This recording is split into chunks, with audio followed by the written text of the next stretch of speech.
Hey, hello. Welcome to First Friday Fertility. I'm Dr. Preston Parry. This is probably the most important talk I ever give. This is called IVF Essentials, and it's about the things that for IVF are really, really important to know that lead to good outcomes as well as understanding and insight. And I last did this talk 8 years ago, and it's been watched thousands of times by a lot of people ever since. And um, I had a patient earlier this week say, "Yeah, I saw your talk. You had a lot more blonde hair in the video." And I'm not sure if they meant it was a lot more blonde or that I had a lot more hair, but I realized it's been a minute since I updated it. Now, these were things that are supposed to remain true, even as time passes. But I went through and watched it last night, and actually there were a few things for refinement. These are things that, for instance, the HCG timing, when you give it, for how long, day 3 versus day 5 blastocysts. There were a few things that have, tweaked, refined a little bit, and so I want to redo this today. And this is going to be probably one of the most important things for good outcomes.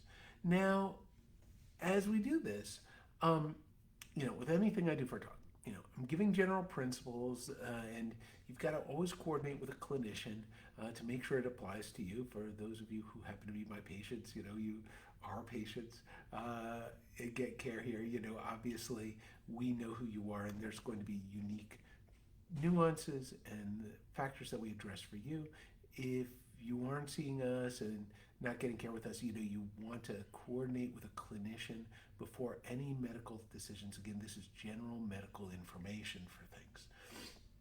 The core things I think everyone needs to know for IVF is sort of how do you go about it? And then what are the issues that can come up that may be a little bit complicated or nuanced at each stage? Now, knowledge again evolves. So always check to say, hey, did something new come up that's different? Have there been breakthroughs in science? Always want to confirm on that perspectives haven't changed, but most of this should hold true. For the lining up of eggs is the first step usually for IVF. Then you get them to grow, then you get the eggs out, and then you get embryos back in. Those are usually the core 4 steps in the IVF process. Now, and there can be variations for some people where they get eggs frozen instead of making embryos, or they get someone to donate eggs, and so they don't go through a lot of the phases, but then they get the embryo transfer. So there are unique nuances and twists, obviously, as you go about it, but these are the core 4 things. So lining things up, getting the eggs to grow, getting eggs out, and then putting things back in. And by the way, when we give people medications, we don't usually teach all the medications or every single component at once. People's eyes will glaze over. We used to do that, and it's TMI. There's just too much going on. And so we've now got it in phases. So if you get a box full of medications, you say, hey, you've only taught me about a quarter of what's in here. Don't worry, the rest have purpose. We'll come around to those later. So for lining up the eggs, the core thing when you're trying to line up the eggs is you've got to rethink what you know about eggs. Everyone thinks they lose 1 egg per month. Most women are losing about 900.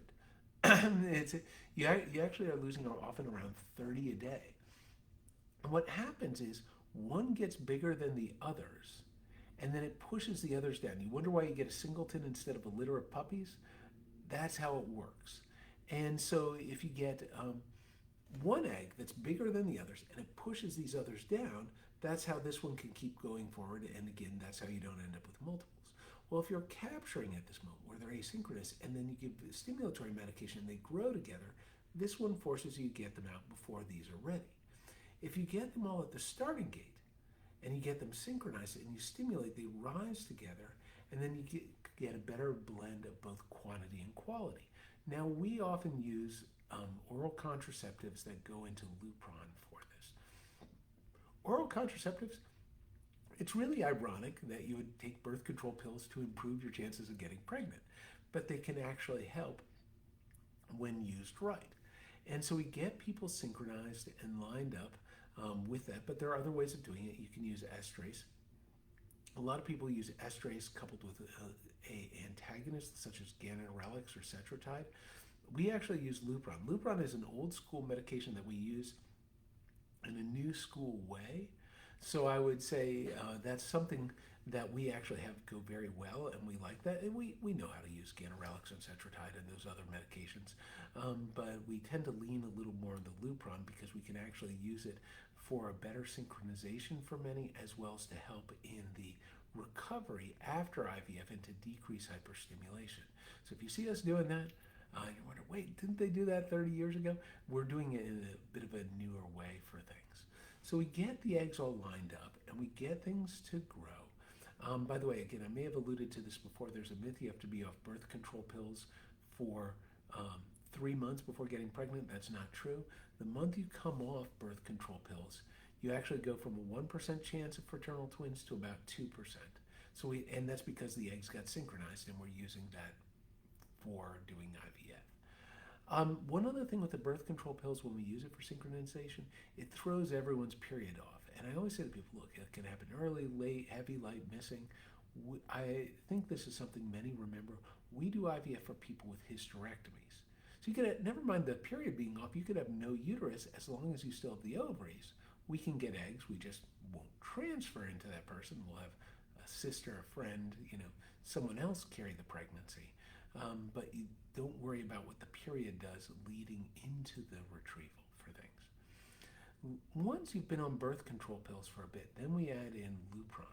So there's this overlap, and a lot of people will be 2 weeks of pure birth control pills, a third week that's birth control pills and Lupron. So you got the Lupron on here, and then you got a week of Lupron, and it can be variations. People hear online, oh, it has to be this many days for, or this many weeks for this particular medication. There's actually a lot more flexibility than people realize. But the Lupron is important. Estrogen, when you've got high estrogen, your brain says, oh, I'm ready to release the egg. It's of a good size.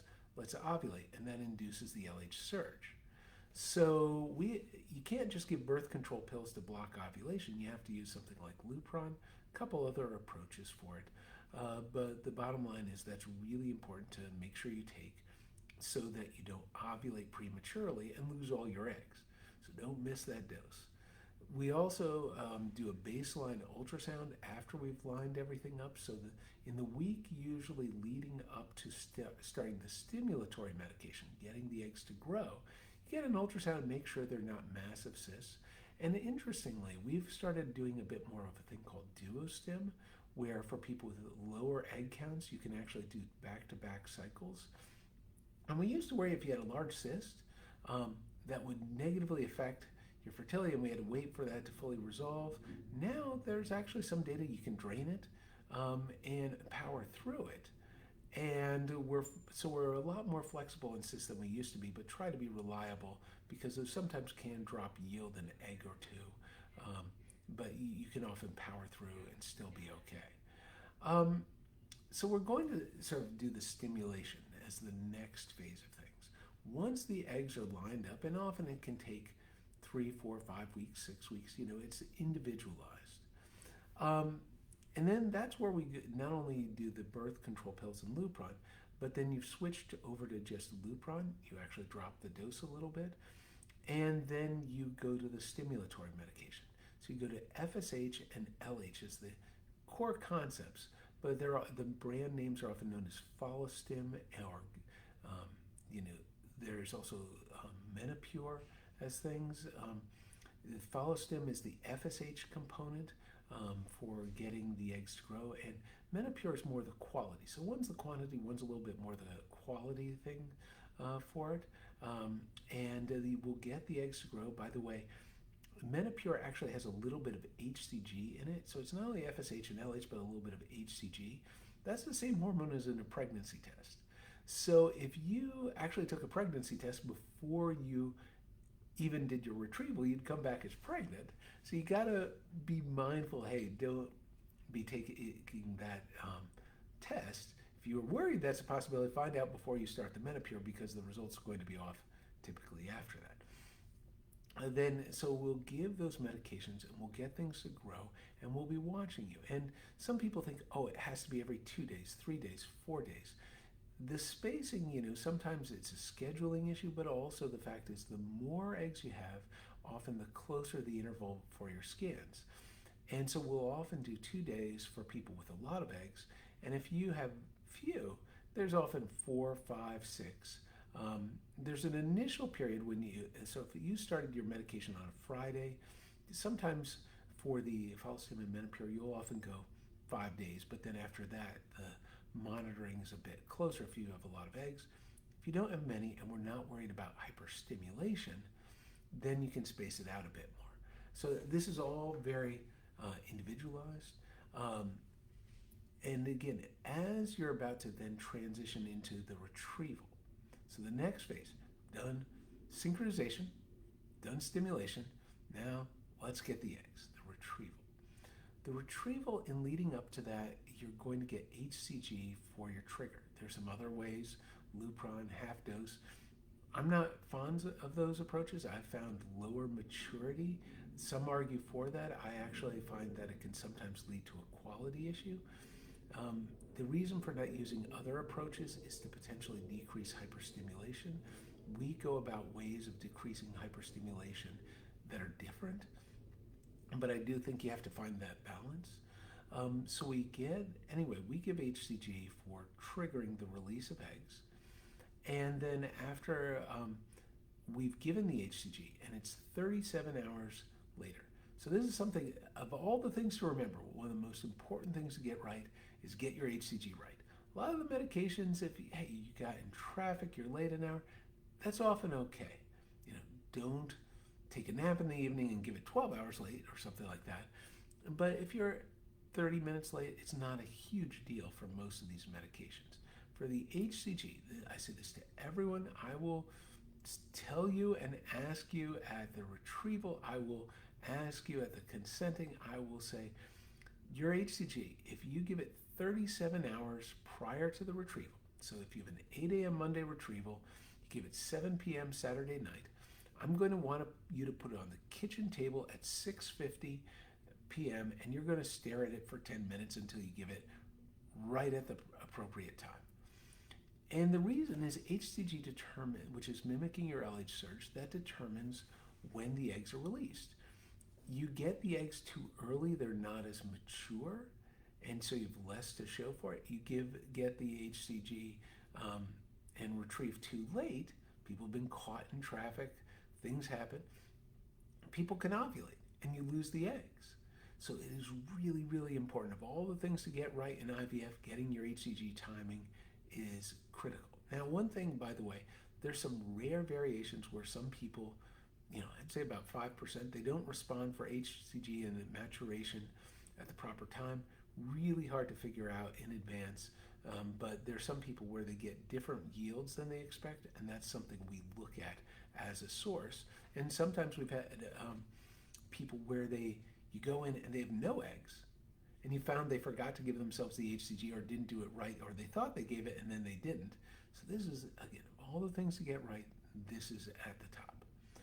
When you are retrieving eggs, so you come in, you'll be 45 minutes, an hour, something before the retrieval. So if it's an 8 a.m. retrieval, you're often getting there 7:15, 7 o'clock. The more issues you have, the more likely you're coming early. So especially if you feel, oh my gosh, I have bad veins, I am a hard stick to get an IV in because we put an IV for fluids as well as for medication in people for retrievals. If you're a hard stick, you want to make sure that things are figured out earlier, a little bit more buffer for the time. And very, very rarely we've had people actually get vascular access in advance prior to the retrieval, but that's a less than once a year type thing. But again, if you're worried about that, communicate it. Remember, this is for all the things I'm talking about. You can't fix what you don't know about, and if you have something that worries you or is on your mind, tell us, we'll address it.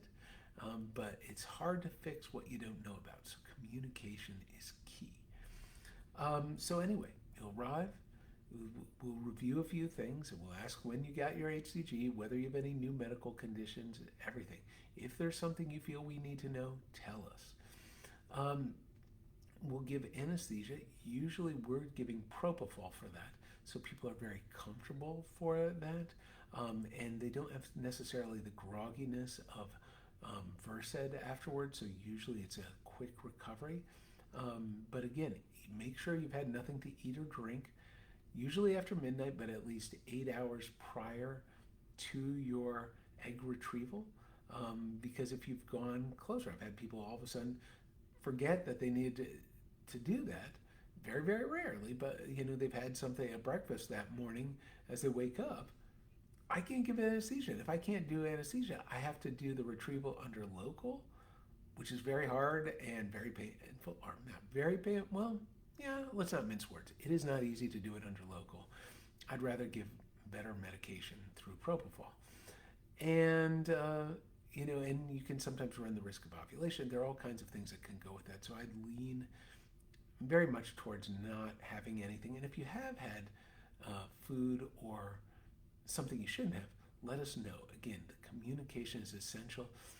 What you did is less important than how we can keep you safe. And we have to know what you know in order for that to happen.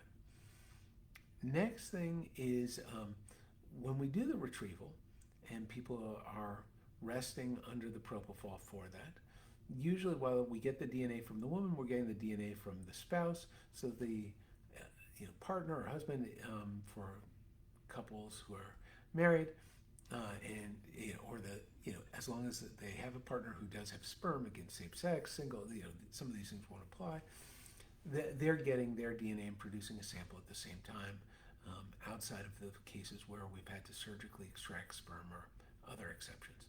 So we're getting the DNA at the same time. And when we get the eggs, there are three core routes to getting there.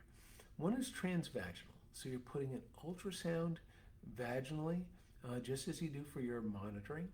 And then there's a needle that goes directly into the ovary. The ovary usually sits at the top of the vagina, so it's accessible, and goes straight in, so there are no incisions. And then you're using a light vacuum pressure to suction out the fluid that contains the eggs. So when you do ultrasound to monitor egg growth, you don't actually see eggs, you see the fluid surrounding it. So you call it a follicle rather than an egg. You're aspirating all the eggs that you can see. And again, this is not accelerating menopause. That's a common question. Remember, if you're losing these eggs in a month, it's just salvaging what would already dissolve. But if you get 24 eggs, you didn't get menopause 2 years early. So we usually get that transvaginally. Sometimes where people have a lot of scarring and the ovaries are up very high, you have to go transabdominally.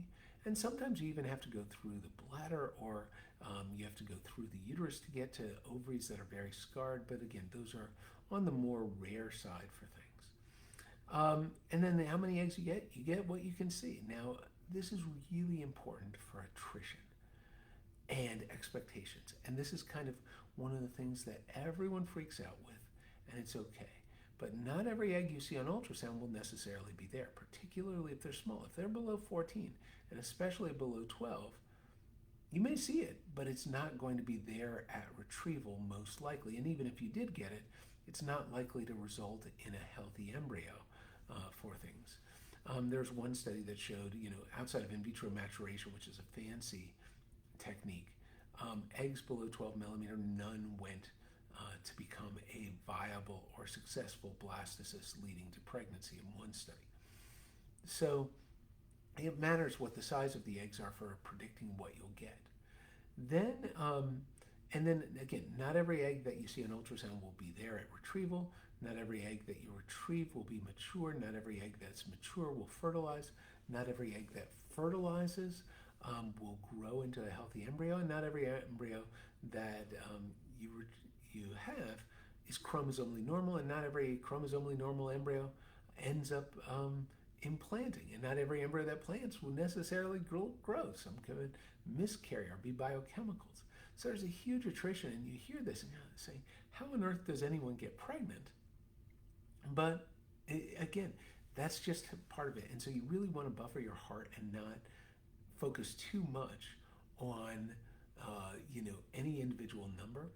The quick version, I often say, and this is roughly for people, but at 30, about a quarter of eggs um, that you get, 4 eggs, you need 4 eggs to get a blastocyst. At 35, you need about 5, and at 40, you need 6. And but generally for the 30-year-olds, you're saying about a quarter immature, a quarter don't fertilize, and a quarter fail to develop. And it's a little bit different as you get older. And there are other things that can go into it: endometriosis, PCOS, male factor. All kinds of things can shift those numbers, but that's the quick ballpark version for what you get. The key other thing is everyone says, oh my gosh, those embryos are breaking down, but they also break down in the body. This is the thing nobody's aware of. If you have open tubes and you take a woman with 1, 2, 3, or 4 eggs and you compare insemination to IVF, you have about 3 to 4 times the take-home baby rate per egg with IVF as you do with insemination. So a lot of sperm are finding the egg with insemination for people with tubes open. And if you're having 3 to 4 times the pregnancy rate per egg with IVF, you say IVF may not be perfect, but boy, is it better than what leaving things to the body or nature can on its own. Now, if people are highly fertile on their own, they're not needing to do IVF usually. But so that's why also you want to have a little bit of buffering the expectations. And I think also all these people who are saying, oh, you shouldn't do IVF, and they're throwing in these moral clauses and all these things, many of them don't realize what actually happens in the lab and how hard we work to help people have children. And the odds are much, much higher in the lab for many people that we see than if we let nature take its course. So that's very important. So that anyway, we'll get the eggs, and then after we've gotten the eggs, we'll tell you how many we got. Most of the times after propofol, people don't remember, but we write the number on the back of their hand, and they just wake up, they recover, and usually blood loss is typically about a tablespoon or so, and people are mostly back to themselves. A lot of people go straight to Chick-fil-A afterwards, or wherever they're hungry for, but why I say it that way, meaning that people can, usually quickly recover after the retrieval. They're bloated, but they often do well. Next comes into the transfer portion of things. And with transferring, and we'll start getting into some of the nuances a little bit here. With an embryo transfer, you basically are getting an ultrasound after getting some estrogen. Let's build up the lining, get an ultrasound and say, is the lining ready for transfer? And then you take progesterone and then do the transfer, 5 days later. Now, after the progesterone. Now, this is one of the key things. First, for progesterone, should you do, the shots versus suppositories? That is more for another video. By the way, I have a second video that I always am updating routinely, and it's the nuances in IVF. It's the stuff that seems to evolve from year to year. That's the one which right now a lot of it is favoring progesterone in oil over to vaginal suppositories. So we lean that way on things, and there's a very important study that showed you had half the miscarriage rate with the progesterone in oil. That matters for things. But if you can't take progesterone shots, talk to us. We can work with things, but we try to focus on the stuff that actually gives the best outcomes. Next thing that a lot of people ask is, should I put 2 back? Everyone just wants to be pregnant. It's been such a long journey. Should I put back 2? The old data, and this has gone on for a long time, if you have 2 embryos in a 30-year-old, you didn't test it, don't know the genetics with PGT, put 1 back, 40% are pregnant, 2 back, 60% are pregnant. But if you put 1 back and then keep the other frozen and then put it back later, cumulative take-home baby rate is 65%. So by not putting all your eggs in one basket, you're actually doing a little bit better for the outcome. So that makes a huge difference for people. So we tend to favor single embryo transfer. If you asked, a decade ago, the average number of embryos put back was 2.3. Now it's about 1.15, meaning most of the time you're putting back one embryo and sometimes the second one. And the reason is you just are more likely to be safe. Again, single embryo transfer decreases miscarriage and birth defects and prematurity, postpartum depression by reducing the risk for twins. By the way, if you have questions on what your risk of twins are with one versus two, talk to us. Ask again, ask on anything. Um, so again, most people are leaning towards single embryo transfer as sort of the standard for things right now. The next thing is some people are saying, well, do we do fresh versus a frozen transfer? And this is kind of interesting. Back when I used to talk about this, I, you know, almost everyone was still doing, you know, fresh transfers. That's really disappearing. Almost everyone's moving to frozen. One of the things, there was a study that showed there's a 1% better outcome with fresh versus frozen. And everyone was saying, let's get that 1%.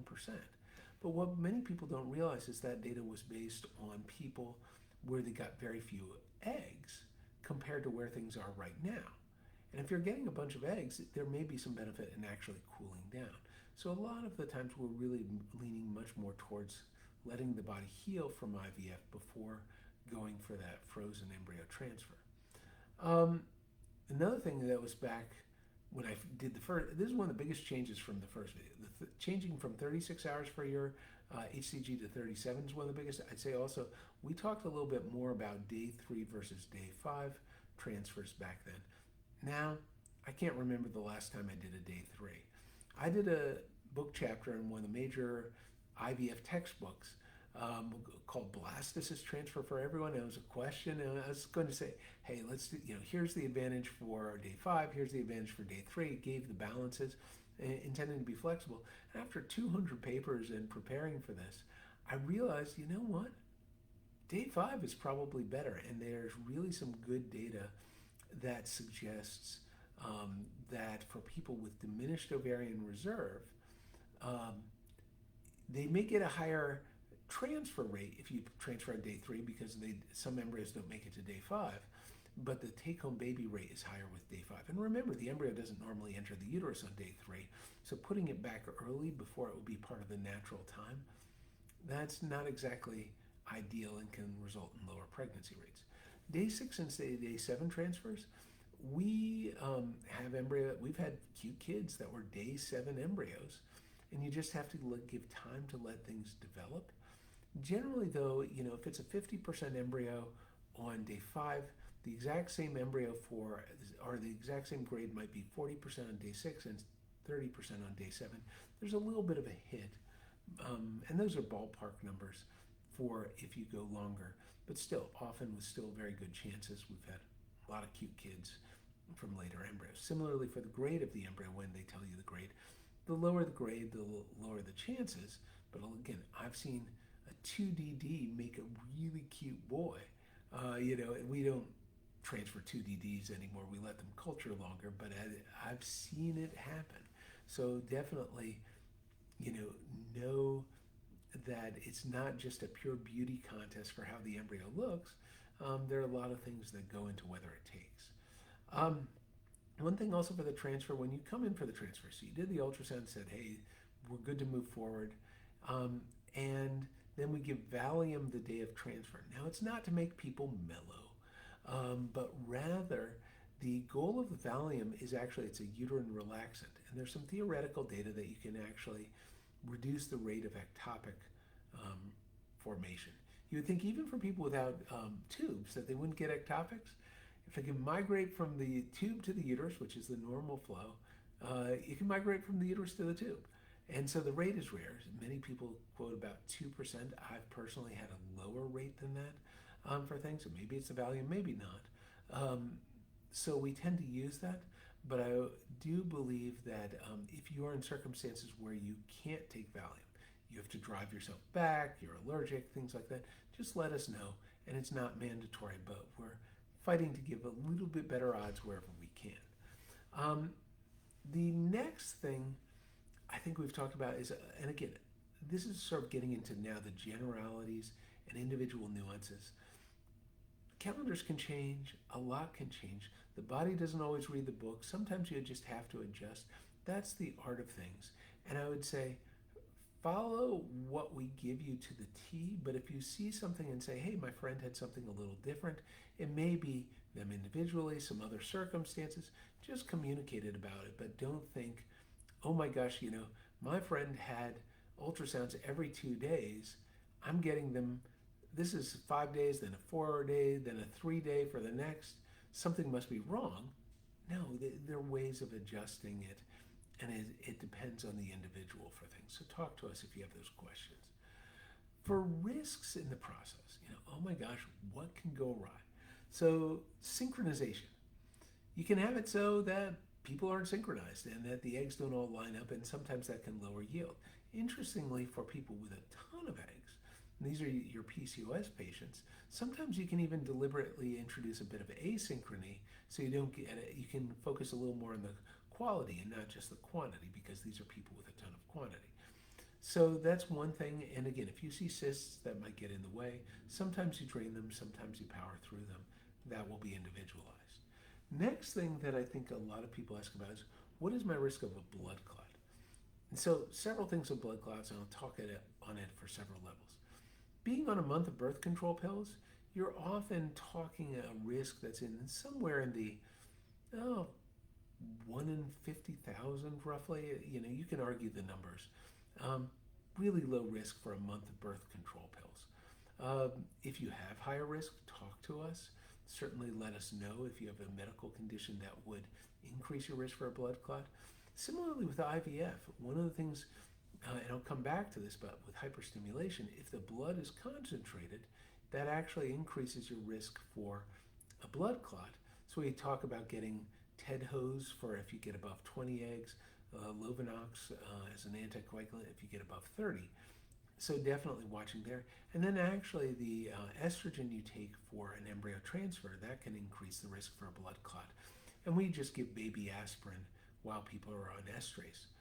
So we're trying to cover that base or reduce that risk a little bit for things. We went years without using baby aspirin during the estrase protocols, but and we did have the occasional rare blood clot, but I think we've done better for the statistics ever since starting the baby aspirin.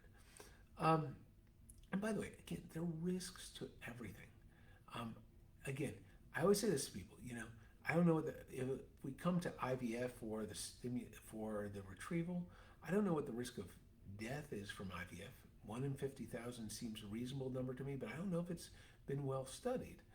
But I would say the risk of driving in a given year for death is 1 in 3,000. The risk of being pregnant itself is 1 in 8,000. So if you're driving here to get pregnant, you may be choosing some greater risks than that inherent to the egg retrieval. Just something worth considering for the balances. There's risks to absolutely everything. For stimulation, top risks I have to think about are overstimulation, understimulation. And it's always a balance. Understimulation, you get fewer eggs, less buffer, less chances to build your family the way you want. Overstimulation, you got plenty of eggs, plenty of embryos, but it might not be enough, and you might have to do IVF again. Sorry, that's for understimulation. Overstimulation, you're just more bloated and you have to drain the fluid. So this is kind of one of the balances. Would you rather have your risks be more in the front end, where you're bloated, but then recover, or would you have it on the back end, where you might not have the numbers or what you're looking for getting pregnant? The next thing that I think people talk about is what is the typical yield? And I went into that 4, 5, 6 eggs. But it also depends on the chances. If you have a 40% chance per embryo that's untested, again, PGT, where you do the genetic testing, changes that equilibrium.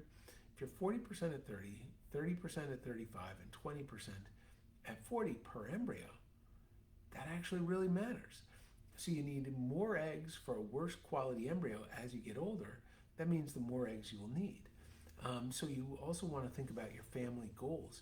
And if you think you might get more eggs and embryos than you need, you can either say, hey, let's do a lighter stimulation, or tell us and say, hey, I want to vitrify the eggs I get in excess of 20. For example, let's make 4 embryos or 5 embryos or whatever your balance is. And if those take, great. And then if they don't, we've got these frozen eggs, and we can just thaw those and then fertilize those without going through IVF again. The one downside to vitrifying eggs is it adds cost. And the other downside is um, vitrified eggs don't fertilize as well as fresh eggs do. But at the same time, many people are worried, oh my gosh, what if I'm going to have all these embryos that I won't use? Well, for most people, that's not the case. At the same time, if you're worried about that, just talk to us and we'll try to address it. The other thing is for the bloating, and this can relate to stimulation for things. The more eggs we get, the more bloated you are. I say this all the time. Your ovaries are going to be 10 times their normal size if you get 30 eggs. And I say this to the guys. I look at the guy and say, you know what, and this is indelicate, this is impolite, but when I say it, all of a sudden the light bulb goes on and the guy gets it. I say, if your testicles were going to be 10 times their normal size, you'd be man-spreading and uncomfortable. And all of a sudden the guy gets, oh yes. And the guy has to look after his wife with the attentiveness and care that if he were going through the same thing and his testicles were greatly swollen. But the ovaries are also on the inside, and this is one of the top things we're asked about. Everyone feels constipated. They're saying, oh, do I take Metamucil or Colace or milk of magnesia? Don't do milk of magnesia. Most of the constipation people feel, sometimes it's from fluid shifts, but it's also from just big ovaries that press in on the rectum. This is also indelicate, but when I say it this way, everyone remembers you're not going to poop out your ovaries. You know, if they're swollen, they've got to heal. Everywhere you get an egg, you get a bruise, and it takes time for those bruising to go away. But the ovaries sit by the rectum, they press in, and the body only knows how to interpret that as constipation. So if you take milk of magnesia, which tries to drive and blow everything through the rectum, and the ovaries are still big and sitting there, you're going to make yourself really uncomfortable. So I tend to lean much more towards Colace than milk of magnesia for things. The core thing for bloating, if you have too much fluid, we can take it off. I think this is one of those things where I did that today for someone, and we were worried she might be hyperstimulated, and we only took off a little bit of fluid, and she wasn't nearly as badly as we thought. But we can try, and that can make things more comfortable for people. But then again, you don't want to be getting extra needles doing procedures. You don't want extra costs or anything like that. So if we can avoid it, we want to. But if we need to keep you comfortable, let us know. If you aren't taking fluids, let us know. Because here's the thing: if you hyperstimulate and your blood's really concentrated blood can give you a blood clot. Again, a blood clot, a deep vein thrombosis can become a pulmonary embolus that can kill you. Staying hydrated goes a long way to keeping things safe. So if you're having trouble hydrating and you've got a lot of bloating, difficulty breathing, any of those things, we want to know about it. So it's in the communication. Next thing, for retrieval, the core two risks that I watch for retrieval, watch for a lot of things. Infection, actually I've never had one.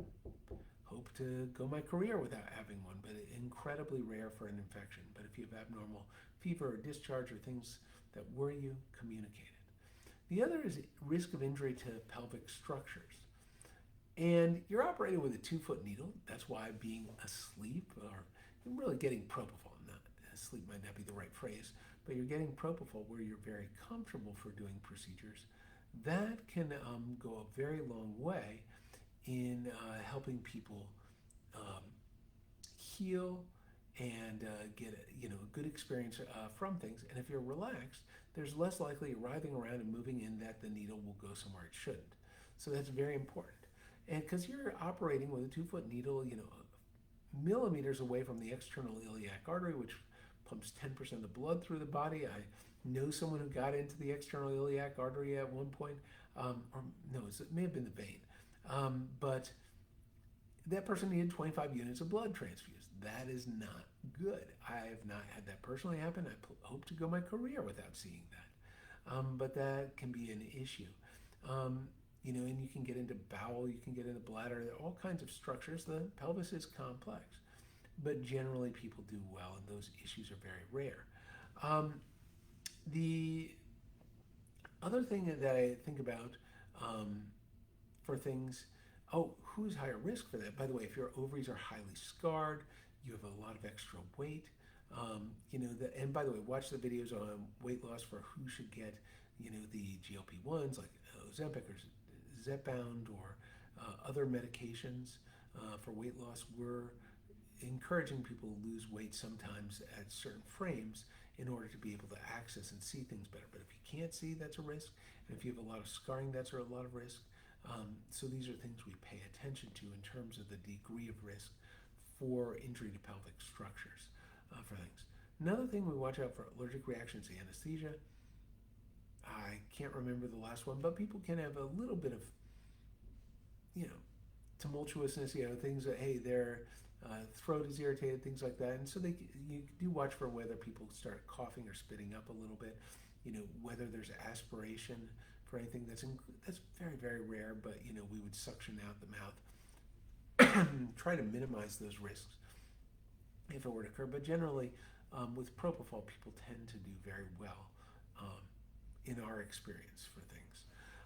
One other thing that I talk about, baby aspirin, by the way.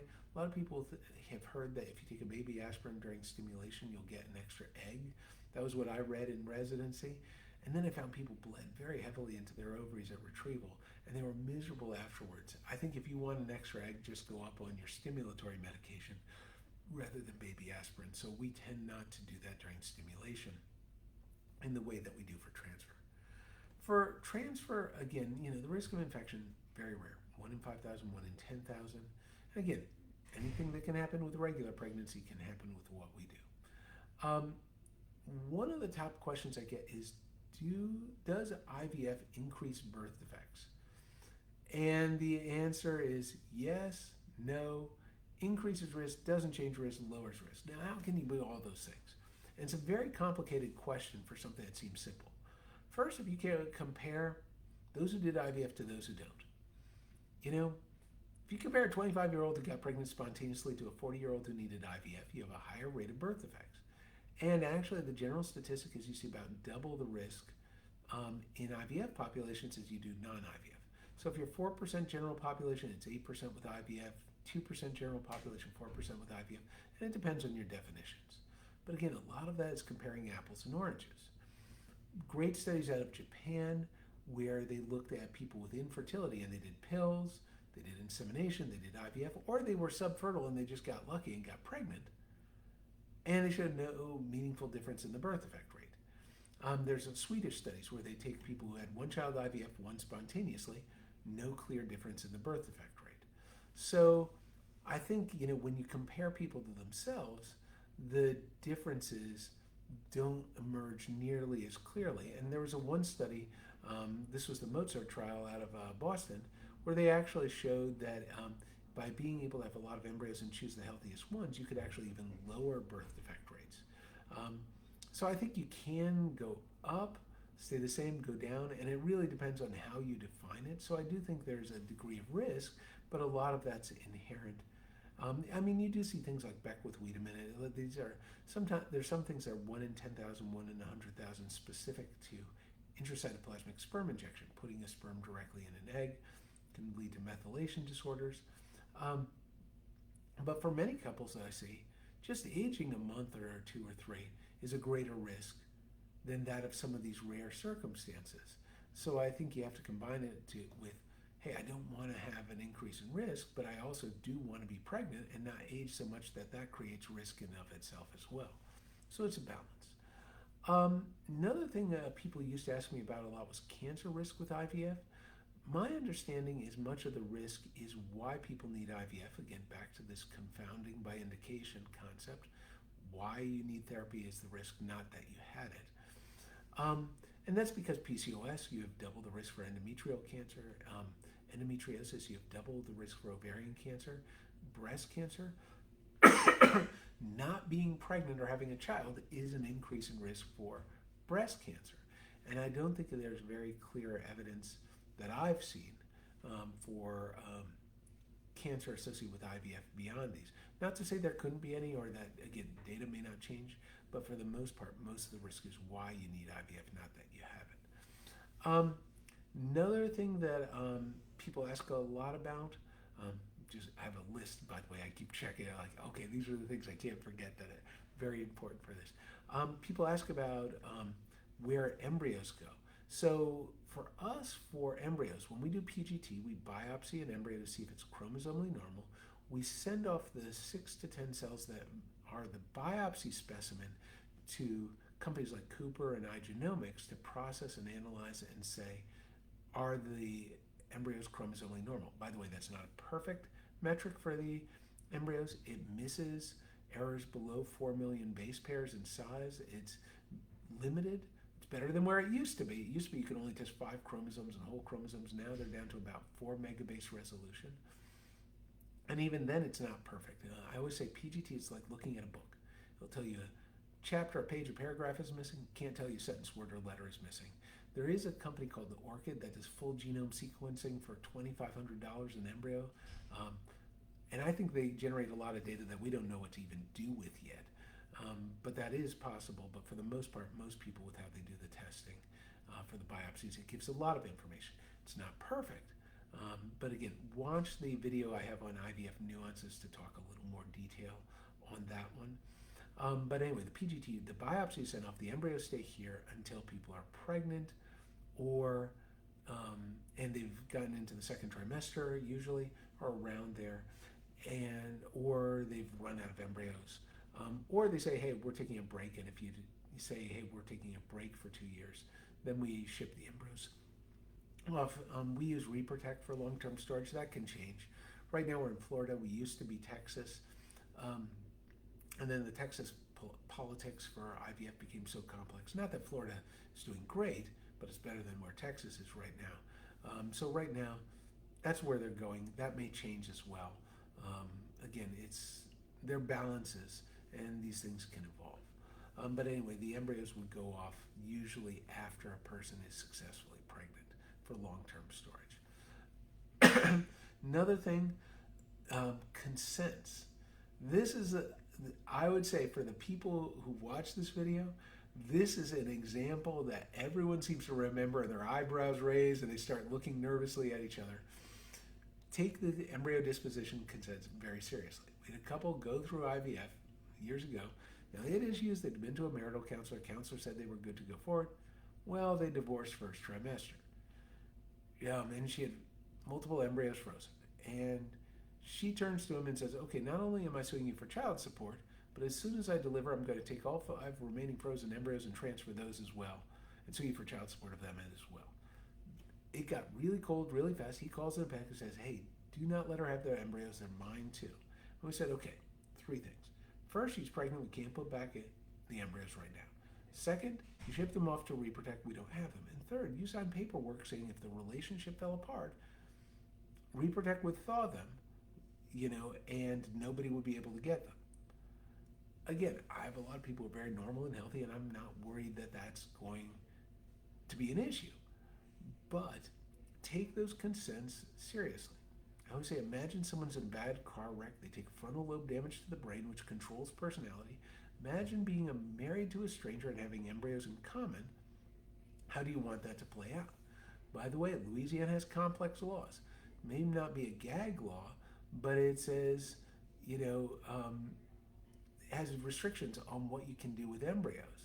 And so that often the decisions are made not with us or in our consents, but you make that directly with ReProtect or wherever the embryos are being stored.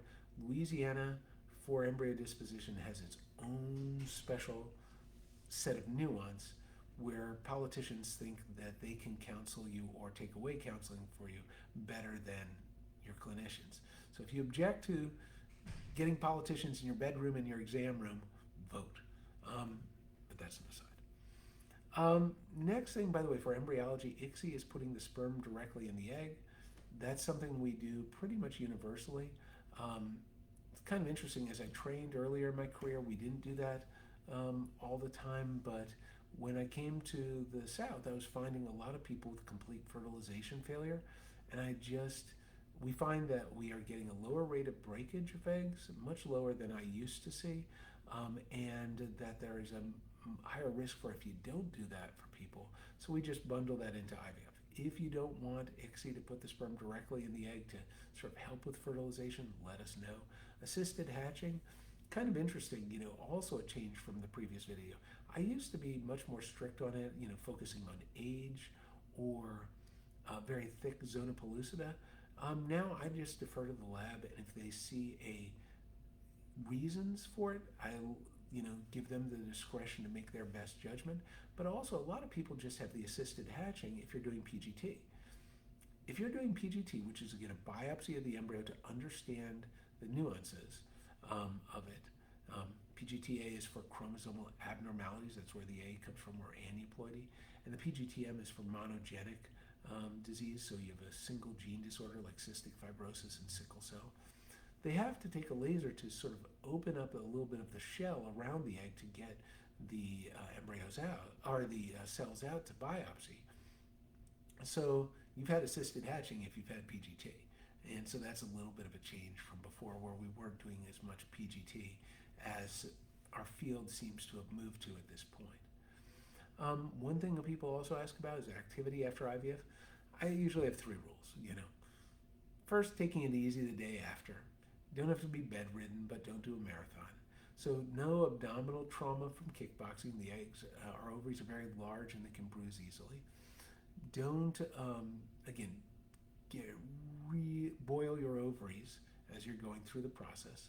And then finally, try not to do any advanced torsion or advanced yoga or the contortionist activities. Sometimes the ovaries can twist upon itself, and sometimes where people have an acute or sudden really bad twinge, sometimes that can relate to the twisting of the ovary upon itself. And so if it's recurrent, persistent, severe, definitely want that looked into for things. Again, to my knowledge, I've never had ovarian torsion with IVF. I have seen one case of it back in residency, which was 2 decades ago. So I don't expect to see it very often if it doesn't recur, but it's something to be aware of. And I think that's back to the core thing. Ultimately, communicate. If you're worried, if you wonder, you can't fix what you don't know about. Just talk about it, call us. Anyone that I see going through this process with us, with others, I want them successful. I want people to have the babies that they will love and build families. And the more you know, watching videos like this, educating yourself from credible sources. There's a lot of crazy stuff out on the internet, but from credible sources, I think the knowledge is power, and the more likely you are to get where you want to be. I hope everyone watching this who wants to have a child is able to get there. Good luck. Rooting for you, and I just hope you are successful not only in IVF and embryo formation, but also in pregnancy and in life, and are the parent or parents that you always dreamed to be. Thank you for watching. Any questions, put them below. And if you have individual questions, again, for me, let us know. Communication is so key.